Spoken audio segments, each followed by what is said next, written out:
തൃശൂരിലെ വോട്ട് ചോരി വിവാദത്തിന് പിന്നാലെ കേന്ദ്രമന്ത്രി സുരേഷ് ഗോപിക്കും ബിജെപിക്കുമെതിരെ പ്രതിഷേധം കടുപ്പിക്കാനൊരുങ്ങുകയാണ് LDF.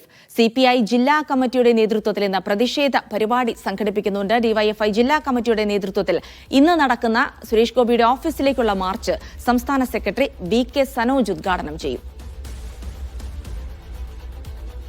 നടരാജ് പരശുരാം വിവരങ്ങൾ നൽകാനായി ചേരുന്നുണ്ട്. നടരാജ്, നമ്മൾ തന്നെ അന്വേഷണത്തിലൂടെ പുറത്തു കൊണ്ടുവന്നിരിക്കുന്ന നിരവധി വിവരങ്ങൾ, അത് വ്യാജ വോട്ടുമായി ബന്ധപ്പെട്ട് ഞെട്ടിപ്പിക്കുന്ന വിവരങ്ങളാണ് പുറത്തു കൊണ്ടുവന്നിരിക്കുന്നത്. എന്തായാലും ഈ വിവരങ്ങൾ പുറത്തു വന്നിരുന്നത് സ്വാഭാവികമായിട്ടും വലിയ പ്രതിഷേധത്തിനിടയാക്കിയിട്ടുണ്ട്. നേരത്തെ തന്നെ തെരഞ്ഞെടുപ്പിന് ശേഷം രാഷ്ട്രീയ പാർട്ടികൾ ഈ വിഷയങ്ങളൊക്കെ ഉയർത്തിക്കൊണ്ടുവരികയായിരുന്നു. എന്തായാലും വലിയ പ്രതിഷേധത്തിലേക്ക് കടക്കുകയാണ് CPI, DYFI അടക്കമുള്ള സംഘടനകൾ.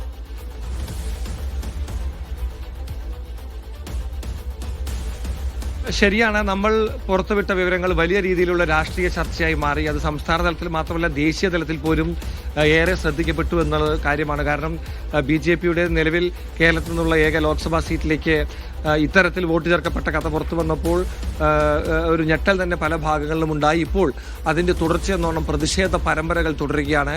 LDF വലിയ പ്രതിഷേധവുമായി മുന്നോട്ട് പോകാൻ തീരുമാനിച്ചിട്ടുണ്ട്. UDFും നേരത്തെ തന്നെ പല പ്രതിഷേധ പരിപാടികളുമായി രംഗത്തെത്തിയിരുന്നു. ഇന്നലെ ചേർന്ന LDF യോഗം ഇത്തരത്തിൽ പ്രതിഷേധ പരിപാടിയുമായി മുന്നോട്ട് പോകണമെന്നൊരു തീരുമാനവും എടുത്തിരുന്നു. ഇന്ന് CPIയുടെ നേതൃത്വത്തിൽ ജനാധിപത്യ സംരക്ഷണ സദസ്സ് നടക്കും.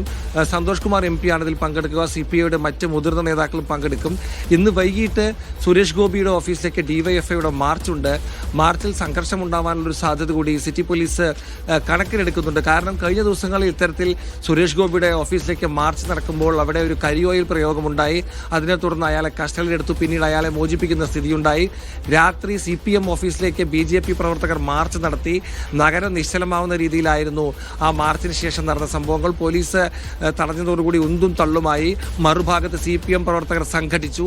രണ്ട് പാർട്ടി പ്രവർത്തകരും തമ്മിൽ കല്ലേറുണ്ടായി, പരിക്കുണ്ടായി. മൊത്തത്തിലൊരു ലോ ആൻഡ് ഓർഡർ ഇഷ്യൂ വരുന്നൊരു സാഹചര്യമുണ്ടായി. ഇത്തരത്തിൽ കഴിഞ്ഞ മാർച്ച് തന്നെ ജില്ലാ പോലീസിന് വലിയ തലവേദനയായി മാറിയ സാഹചര്യത്തിൽ ഇന്നത്തെ DYFIയുടെ മാർച്ച്, യുവനിരയുടെ മാർച്ച്, അത് സംഘർഷമുണ്ടാക്കുമോ എന്നൊരു ആശങ്ക പോലീസിനുണ്ട്. മുൻകരുതലുകൾ പോലീസ് എടുത്തിട്ടുണ്ട്. BJP പ്രവർത്തകരും സുരേഷ് ഗോപി MPയുടെ ഓഫീസിന് സമീപം സംഘടിക്കാനുള്ള സാധ്യത നമുക്ക് തള്ളിക്കളയാനാവില്ല. കഴിഞ്ഞ ദിവസം CPM പ്രവർത്തകർ അവരുടെ ഓഫീസ് മുമ്പിൽ സംഘടിപ്പിച്ച കാര്യം കൂടി നമ്മൾ ഓർക്കണം. എന്തായാലും വലിയൊരു പ്രതിഷേധ തിര തന്നെ മീഡിയ വൺ പുറത്തുവിട്ട വാർത്തയ്ക്ക് പിന്നാലെ സംസ്ഥാനത്തും തൃശൂർ കേന്ദ്രീകരിച്ച് വിശേഷിച്ചും ഉണ്ട് എന്ന് പറയാം. കൂടുതൽ പ്രതിഷേധ പരിപാടികൾ വരും ദിവസങ്ങളിലും വരും.